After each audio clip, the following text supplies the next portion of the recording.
আজকের ভিডিওতে আমি আপনাদের সামনে এমন তিনটি অত্যন্ত হোমিওপ্যাথি এবং বায়োকেমিক ঔষধ সম্বন্ধে আলোচনা করব যা নার্ভের যে কোনো ব্যথা, অবস্ভাব, টান ধরা, খিঁচে ধরা এবং যন্ত্রণা সমস্ত কিছুতে আপনাকে মুক্তি দিতে সাহায্য করবে।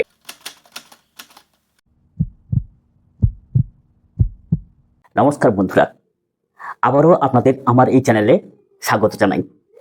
আচ্ছা, আপনার কি এইরকম হয় যে হাতের আঙুল মাঝে মাঝে টান ধরে যায়, অবশ হয়ে যায়?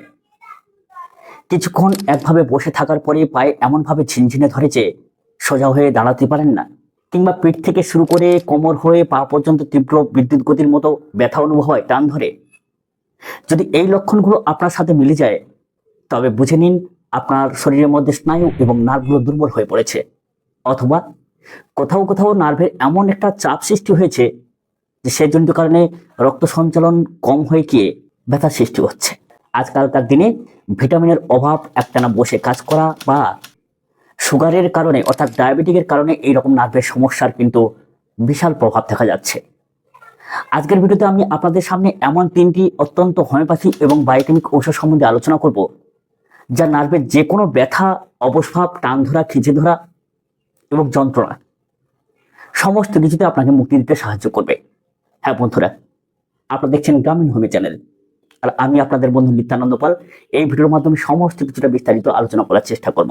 হ্যাঁ বন্ধুরা, ওষুধগুলোর লক্ষণ ভিত্তিক এবং কি ওষুধ কখন খাবেন সেগুলো বলার আগে অবশ্যই করে আমাদের একটু জেনে নেওয়া উচিত যে নার্ভের ব্যথা কেন হয় এবং তার কেমন প্রকৃতির লক্ষণ দেখা যায়। হ্যাঁ, একটু তো আলোচনা করলাম, কিন্তু আরো গুরুত্বপূর্ণ বিষয়গুলো আছে যেগুলো অবশ্যই করে আমাদের জানা দরকার। যেমন ভিটামিন B12 ভীষণ প্রকৃতির অভাব, ডায়াবেটিক নিউরোপ্যাথি, রক্ত সঞ্চালনে বাধা। বন্ধুরা, আমাদের পুরো শরীরে জালের মতো বা সূক্ষ্ম তারের মতো কিন্তু নার্ভগুলো ছড়িয়ে ছিটিয়ে আছে, যা মস্তিষ্ক থেকে সারা শরীরে সংকেত পাঠায়। কিন্তু বেশ কিছু কারণে এই নার্ভগুলো যখন ক্ষতিগ্রস্ত হয়ে পড়ে তখন কিন্তু আমাদের যে সংকেতগুলো ঠিকমতো মস্তিষ্কে পৌঁছায় না। ফলে কি হয়, মস্তিষ্ক সেখানে ঠিকমতো সিগন্যাল পাঠাতে পারে না। দ্রুত কাজ সম্পূর্ণ করা উচিত, কোনো বন্ধু আসছে বা কোনো শত্রু আসছে তাকে আপ্যায়ন করা উচিত, তাকে প্রতিরোধ করা উচিত, কারণ এক প্রকার দুর্বলতা দেখা যায়। কিন্তু আমরা চিকিৎসা জগতে দেখেছি সব থেকে যেটা গুরুত্বপূর্ণ বিষয় সেটা হচ্ছে ভিটামিনের অভাব। বিশেষ করে শরীরের মধ্যে ভিটামিনের B12 অভাব হলে মারাত্মক পা ঝিনঝিন করতে থাকে, অবস্ভাব হয়, ফলে দুর্বলতা দেখা যায়। 2 নম্বর হচ্ছে ডায়াবেটিক। যাদের রক্তে সুগারের মাত্রা অনেক বেশি তাদের নার্ভগুলো আস্তে আস্তে নষ্ট হতে থাকে, যাকে চিকিৎসার বিজ্ঞানের ভাষায় বলা হয় ডায়াবেটিক নিউরোপ্যাথি। এর জন্য অবস্ভাবটা সব থেকে বেশি দেখা যায়। রক্ত সঞ্চালনের ঘাটতি দেখা যায়। কোনো এক পজিশনে অনেকক্ষণ বসে থাকার পর, শুয়ে থাকার পর রক্ত সঞ্চালনের বাধা এতটাই বেড়ে যায় যে ঝিনঝিনা অবস্ভাব ভীষণ প্রকৃতির ভাবে তৈরি হয়। লক্ষণ হিসেবে আপনার হাত পা সূঁচ ফোটানোর মতো ব্যথা অনুভূতি এবং অবস্ভাব, মাংসপেশিতে তীব্র টান ভাব বা খিঁচে ধরা ভাবটাই চলে আসে।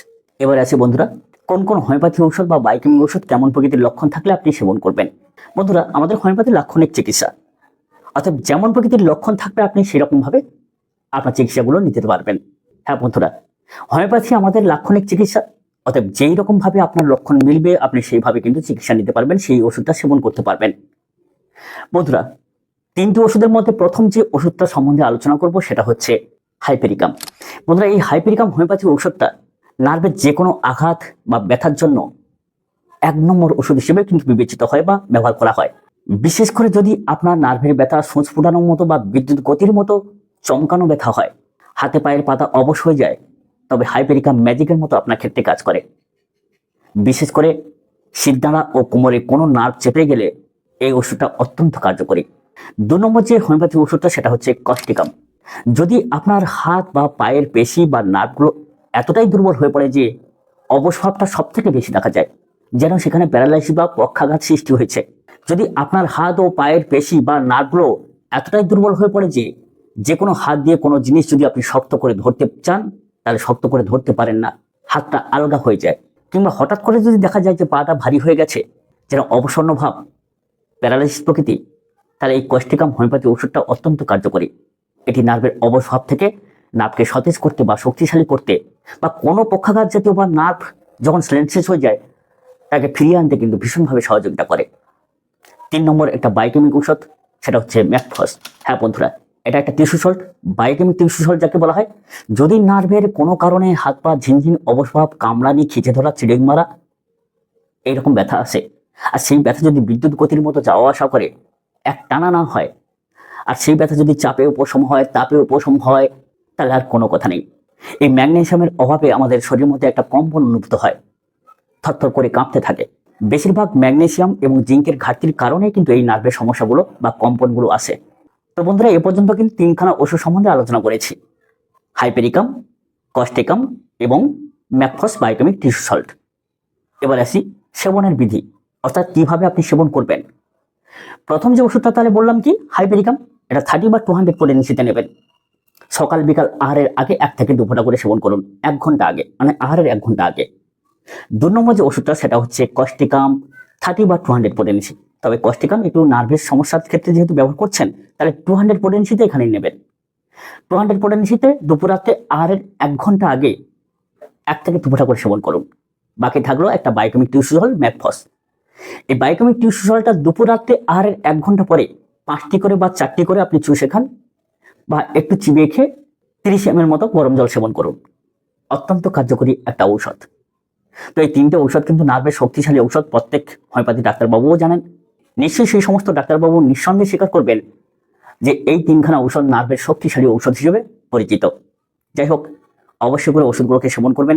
তবে হ্যাঁ, ওষুধ সেবনের পাশাপাশি অবশ্যই করে আপনার খাবার দাবারের একটু পরিবর্তন করবেন, যাতে করে পুষ্টির অভাব না ঘটে। তাহলে দুধ, ডিম এবং ভিটামিন বি12 যে সমস্ত শাকসবজিতে পাওয়া যায় বা খাবার দাবারে পাওয়া যায়, সেগুলো কিন্তু প্রয়োজনের মতো সেবন করবেন। সঙ্গে মানসিক চিন্তা দূর করুন, সময় মতো ঘুমান, আর সকাল এবং সন্ধ্যায় একটু এক্সারসাইজ করুন। কারণ এক্সারসাইজের মাধ্যমে রক্ত সঞ্চালন শক্তি বৃদ্ধি হবে, নার্ভটা সতেজ হবে, আপনার ব্রেন কালচার বাড়বে, অবন্ত স্মৃতিশক্তিও পর্যন্ত ঠিক থাকবে, ঘুম ঠিক থাকবে। বন্ধুরা, এই যে নার্ভের ওষুধগুলো সম্বন্ধে আলোচনা করলাম, অবশ্যই করে যেই রকম বললাম সেরকম সেবন করবেন। আর সত্যি যদি ভিডিওটা ভালো লাগে, যে আপনাদের জন্য কিছু প্রয়োজনীয় ভিডিওগুলো আমি আপলোড করে থাকি, তাহলে একটা লাইক করে বন্ধুদের মধ্যে শেয়ার করে দিন, কারণ তাদেরও প্রয়োজন আছে, তারাও দেখে উপকৃত হবে। দেখা হবে পরবর্তী ভিডিও পর্বে। সকলে খুব ভালো থাকবেন, সুন্দর থাকবেন। নমস্কার।